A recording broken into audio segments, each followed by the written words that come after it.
End of the story, I promise. So, I left the safe house after 2 years and I returned home. I became a case manager for human trafficking victims, helped save a lot of women, children, anybody from, traumatic situations of, being trafficked, whether that's sex trafficking or labor trafficking. There's all different kinds of pimps. You have the gorilla pimps, the ones that will beat you up. You have the Romeo pimps, the one that sweet talk you and, make you think that you're in a relationship with them. And then you have your Sierra pimps, which was like mine. Business, business, business. I traveled. I would speak at conventions for the FBI. A lot of hospitals teaching, ER staff and doctors. You might think this is a domestic violence situation. Just ask 3 different questions. You can find out if they're being trafficked. I can't tell you how many times I was in Atlantic City Hospital.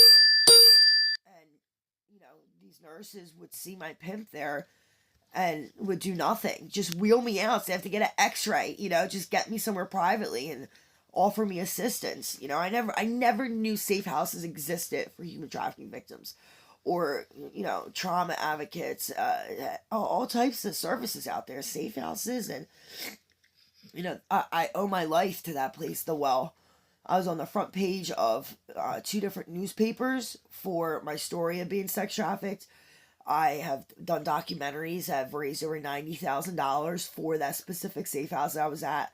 I'm a huge advocate of sex trafficking. I was, a white girl from the suburbs in a literally white house with a literal white picket fence.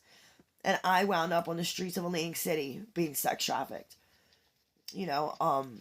I just wanted to tell, part of my life, this story, to hopefully help somebody out there that could see this. I bought a camper, I gutted it, I redid it. I moved out to the middle of nowhere with my beautiful dog and my cats. I have a beautiful job.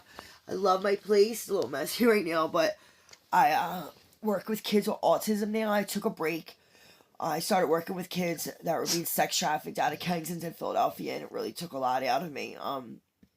These kids don't even realize what's happening to them, and they're so happy, getting a doll or a toy, something that they've never received before because their mom's selling them for a hit of crack. So I needed to take a break, for my own mental health. So now I'm working with kids who have autism, and I love it. Oh my God, I love it.